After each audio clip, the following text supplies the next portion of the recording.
24x7 news Bengal আপনারা দেখছেন। এই মুহূর্তে আমি এসে পৌঁছেছি বড়নগর পৌরসভার 27 নম্বর ওয়ার্ড, যেখানে চলছে বাংলার ভোট রক্ষা শিবির। আসুন দেখে নিই তারই কিছু মুহূর্ত।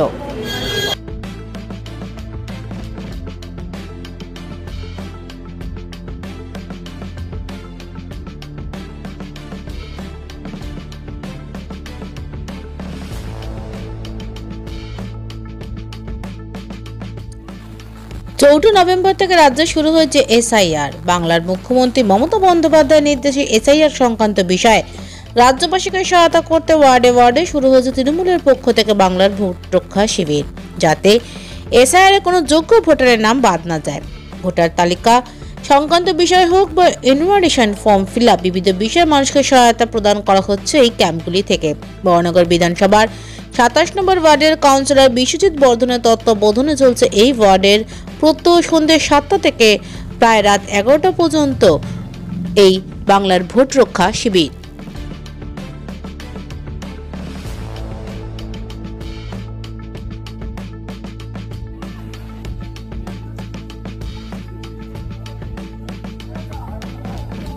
না, বলার তো একটাই কথা, মানুষকে হয়রানি করলেন। কেন্দ্রীয় সরকার নির্বাচন কমিশনের মধ্য দিয়ে মানুষের একটা হয়রানি হলো, কারণ আমরা তো অবাক হয়ে যাই যে 2024-এও যারা ভোট দিয়েছেন, যাদের ভোটদানের ফলস্বরূপ তিনি আজকে ভারতবর্ষের যিনি প্রধানমন্ত্রী হয়েছেন এবং স্বরাষ্ট্রমন্ত্রী হয়েছেন এবং অন্যান্য কেন্দ্রীয় মন্ত্রিসভার যারা মন্ত্রীরা হয়েছেন, আমাদের যারা এমপি হয়েছেন, অন্যান্য দলের যারা এমপি হয়েছেন, সবাই 24-এর লিস্টে। তাদের কিন্তু নাগরিকত্ব প্রমাণের জন্য এইভাবে হয়রানি করতে হয়নি। 21-এর নির্বাচনেও হয়নি, 16-র নির্বাচনেও হয়নি। তো এইবার হঠাৎ এই 26-এর নির্বাচনের আগে 25-এ এইভাবে আমাদের যারা নাগরিকরা যারা গত 24-এও ভোট দিয়েছেন, তাদেরকে নাগরিকত্বের প্রমাণ দেবার জন্য এই সমস্ত ক্যাম্পে যেতে হচ্ছে। আমাদের মাননীয় মুখ্যমন্ত্রী মমতা বন্দ্যোপাধ্যায় বলেছেন যে আমি থাকতে একটা বৈধ ভোটার আমি কাটতে দেব না।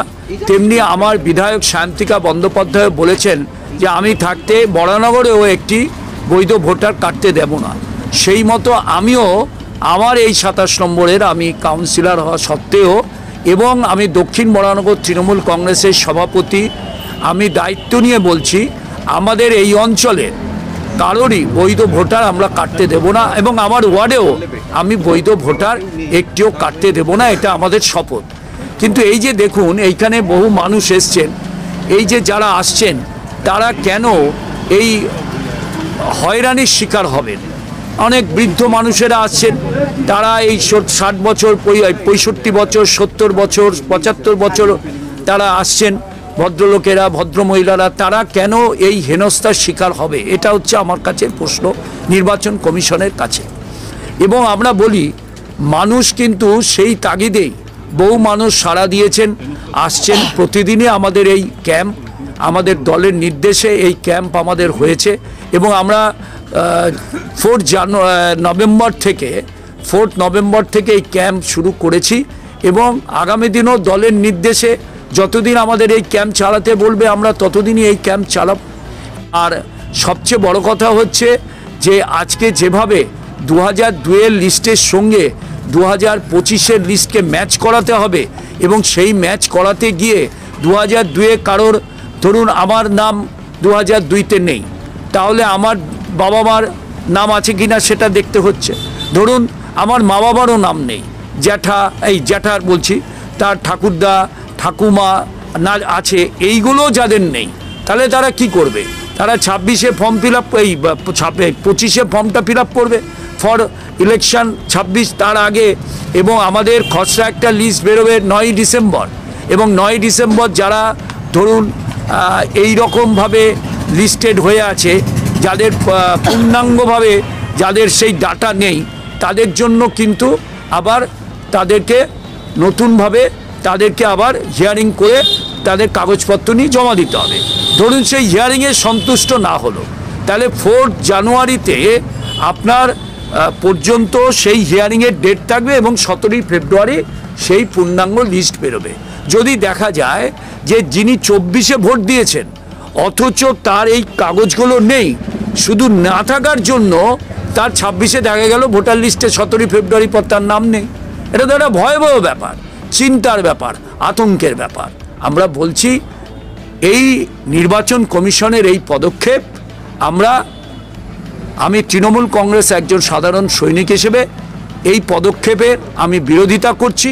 আমাদের দল বিরোধিতা করছে, আমাদের নেত্রী বিরোধিতা করছে এবং আমাদের নেতা, আমাদের সর্বভারতীয় তৃণমূল কংগ্রেসের আমাদের সাধারণ সম্পাদক এমপি অভিষেক বন্দ্যোপাধ্যায়ও সেই কারণে অনেক দিন আগে থেকেই তিনি প্রস্তুতি নিয়ে বিভিন্ন ওয়ার্ডে তিনি গ্রামের থেকে গ্রামান্তরে, শহর থেকে শহরাঞ্চলে উনি কী করলেন, উনি যেভাবে মানুষকে কাছে পৌঁছে দেবার জন্য প্রত্যেক ওয়ার্ডে টিআরএস, ডাব্লিউআরএস এবং বিএলএ 2 তাদের মধ্য দিয়ে যাতে বিএলওরা কাজ করতে পারে এবং বিএলওদের কাজের সুবিধার্থে আমাদের কর্মীরাও বিএলএ 2 হিসেবে তারাও পাশে থেকে তারা সেই কাজগুলো করছে।